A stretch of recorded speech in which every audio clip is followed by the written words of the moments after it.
Hello my dear students, this is me, your history teacher Mrs. Rinki Yadav. Today we will continue with the civics chapter number 1, that is the Constitution of India. Today we will start with the topic sovereign. As we already know that in the preamble these all terms are written: sovereign, socialist, secular. So one by one we will read about these terms and we will understand what is the meaning of these terms. The preamble declares India is a sovereign state.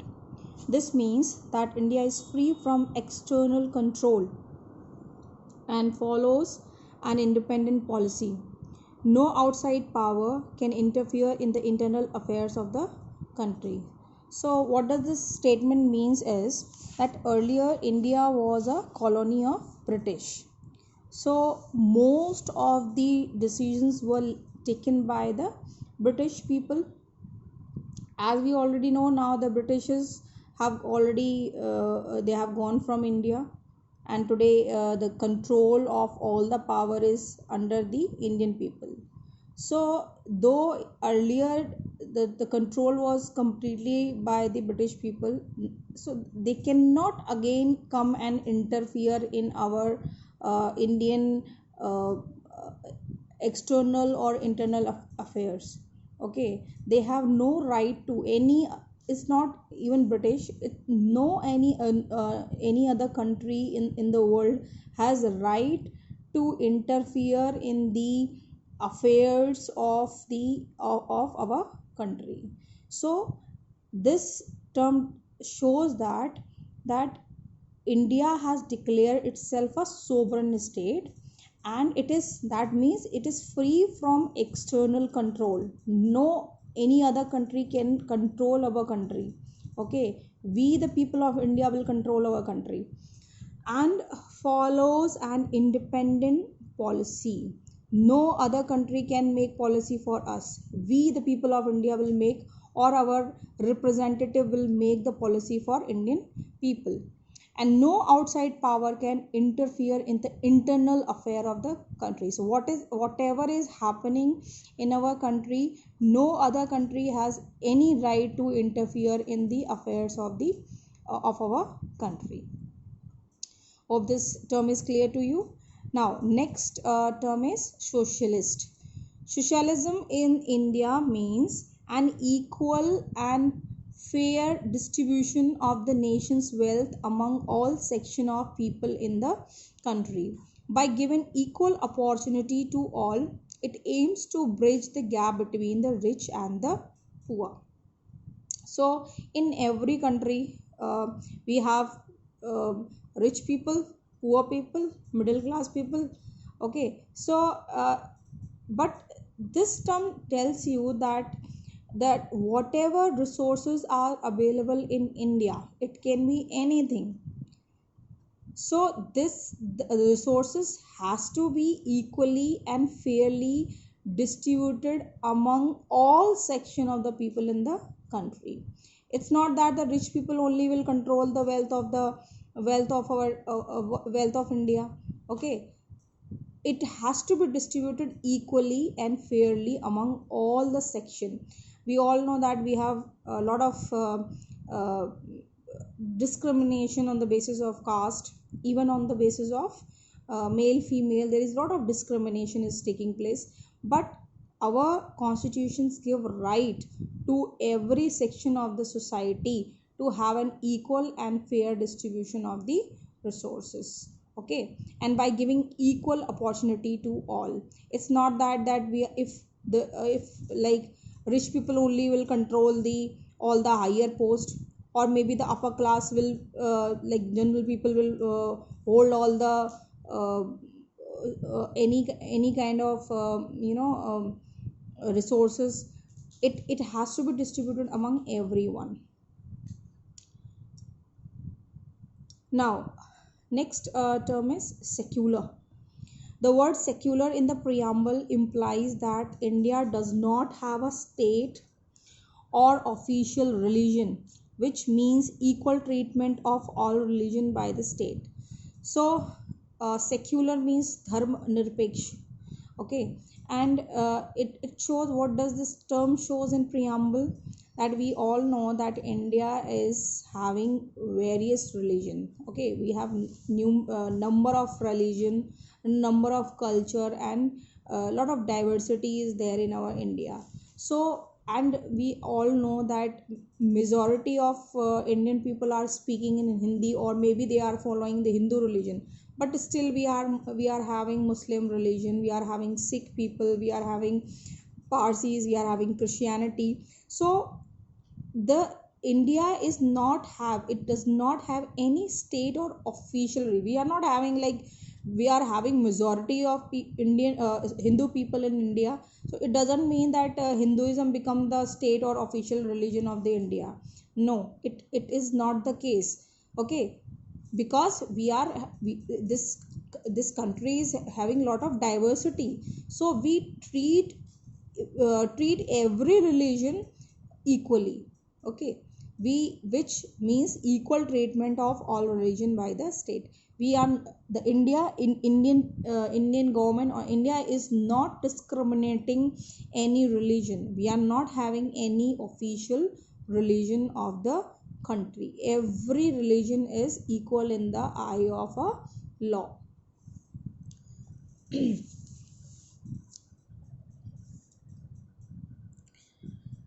It does not extend special favors to any particular religion.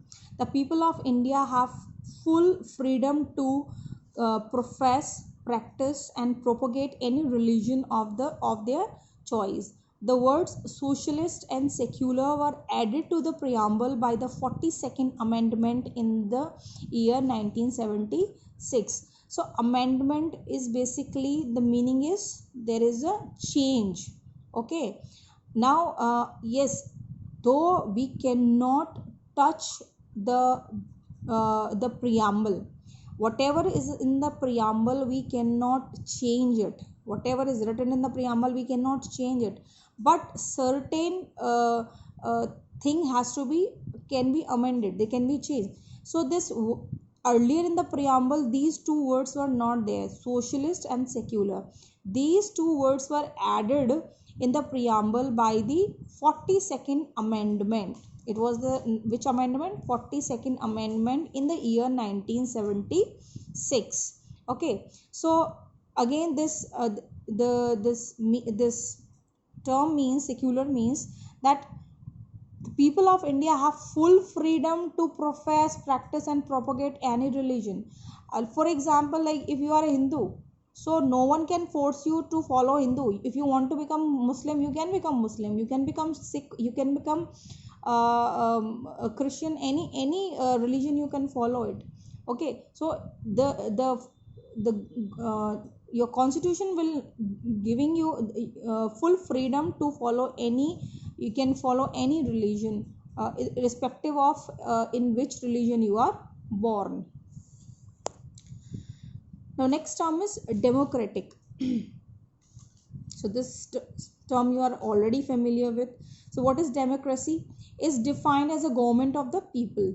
Okay, so earlier, because earlier was like we are having kingship type of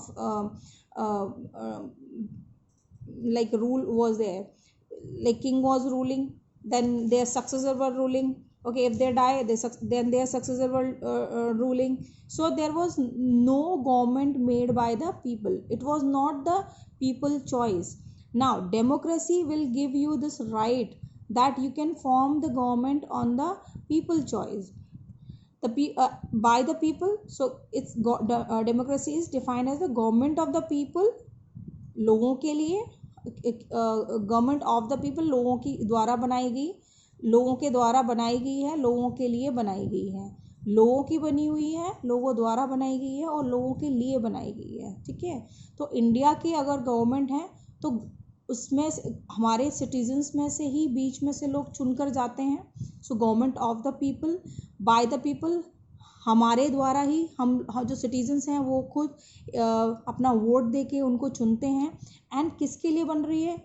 citizens के लिए बन रही है, उनके हित के लिए बन रही है, उनके राइट्स के लिए बन रही है. In India, after every 5 years general elections are held and people elect their representatives who form the government. In India, it is what is happening, every 5 years we are having elections. Okay, and the people, they elect their representatives who form the government. So it can be in the central level also, central level or the state level. Now this you can see is a electro voting machine. Now republic is a state where the head of the state is an elected person and is elected for definite uh, period of time. The post of the president is not hereditary. The head of the state in India is the president, who is elected indirectly for a period of 5 years. So, what does this republic means? Is a state where the head of the state is an elected person. So, in India, there cannot be a person who can have like there cannot be a royal machinery. Sorry, the kingship is going on. Okay, हमारे यहाँ राजा महाराजाओं का जो चलन पहले हुआ करता था कि राजा रूल करते थे, that period has already gone. Now the head of the state has to be an elected representative. Okay, so elected मतलब वो एक पर्सन की चॉइस नहीं है. It has to be the choice of many citizens from our country and is elected for a definite period of time.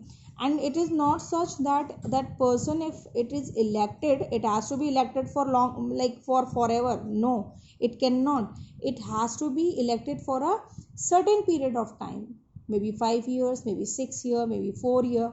Okay, and the post of the president, we all know we have having president of India. Okay, is not hereditary. We are electing the president, it cannot become hereditary. The person cannot be president for forever. It has to be changed. Okay, and the head of the state in India is the president, who is elected. Though president is elected indirectly, president के general elections नहीं होते हैं. We if like those representative we are choosing, those who are sitting in Lok Sabha and Rajya Sabha, these people, they collectively give the vote and they choose the president. Okay, we are not choosing president, we are not choosing our president. We are choosing the members of Lok Sabha and Rajya Sabha, and those members, there will be many people who are filing for the president post. Okay, so those people, they choose the president of India. Now there is one box, it is written pause and think. On the eve of the independence, Jawaharlal Nehru delivered a speech popularly known as Tryst with Destiny.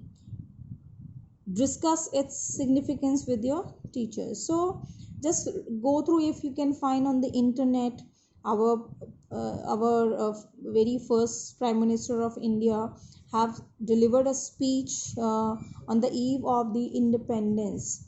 Okay, and this is known as Tryst with Destiny. So just search on internet and just read whatever he has said on the eve of the independence. Then there is one more box given there, enrich your knowledge.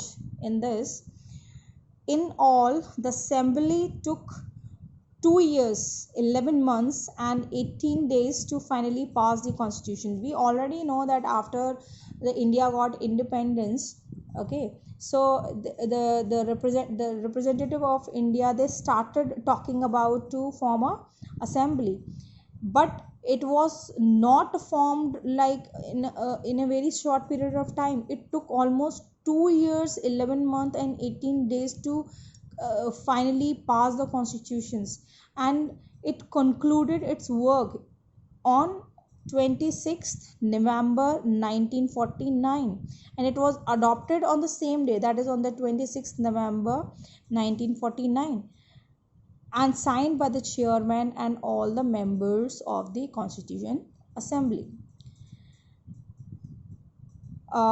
We will stop here. We will continue in the third video with the rest of the topics.